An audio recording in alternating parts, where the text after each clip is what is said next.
was in the year of 2016 in the summer, in June, when I found out that I had prostate cancer. I went to multiple hospitals, contemplating back and forth if I should do surgery or if I should do treatments. Because I was so undecided and I was a little frustrated at that point in time, my wife said, you've been to like 5 doctors already. We went from New Jersey doctors, New York doctors. I went to Pennsylvania. She said, I found somebody in New York City who we didn't even consider, and his name was Dr. Samadi. To be honest, I was a little sick and tired at that point of going to doctors, and I said no originally, but she kept on insisting and she pushed me to do it. When I came to Dr. Samadi's office and I sat down and I met with him, after, as I mentioned, multiple different doctors and different therapies, I just knew it. I just said to my wife, I said, I'm going to make a decision. And she was like, really? And I said, yeah. I said, I'm going with this guy. And I pointed right to Samadi. She asked me why. This was after we left the office. I said, I just have an instinct that about him. I think he's, I'm very comfortable with the way he was speaking. I loved his background. Before I came here, obviously, I did a lot of due diligence on the guy. It was remarkable what he has done in the past.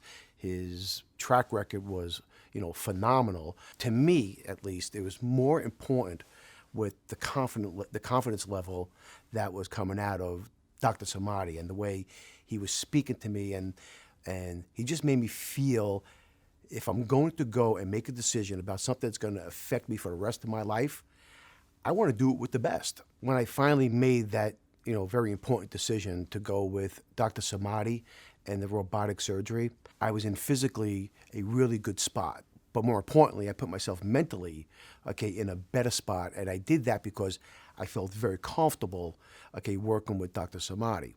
As far as how I was after the surgery, it went pretty smooth. I wasn't surprised in any way, shape, or form because everything that he told me I should expect, happened. He told me my recovery time would probably be 8 weeks, maybe a little bit longer than that.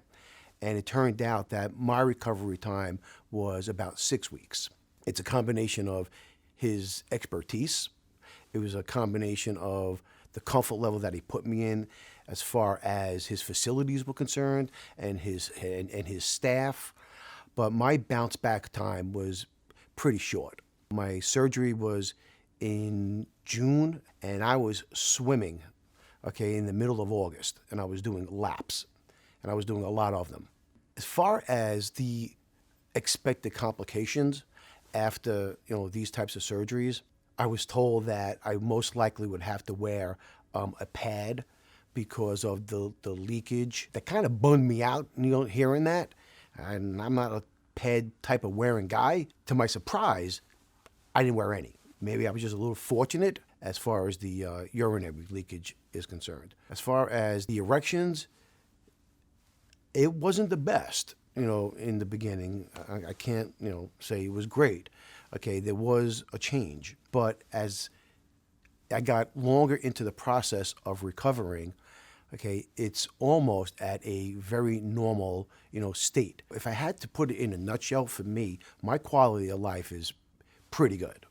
It's not that much different than it was before I went into the surgery. When Dr. Samadi told me that I was cancer-free, it really didn't have much of a mental change in my head, only because I never really even considered myself to even have it in the first place. For my wife, it was a huge, huge relief. I love saying that word. I do love saying that I am cancer-free. It feels great, to say that. It was my wife. She found Dr. Samadi for me, and I'll always be grateful to her for that.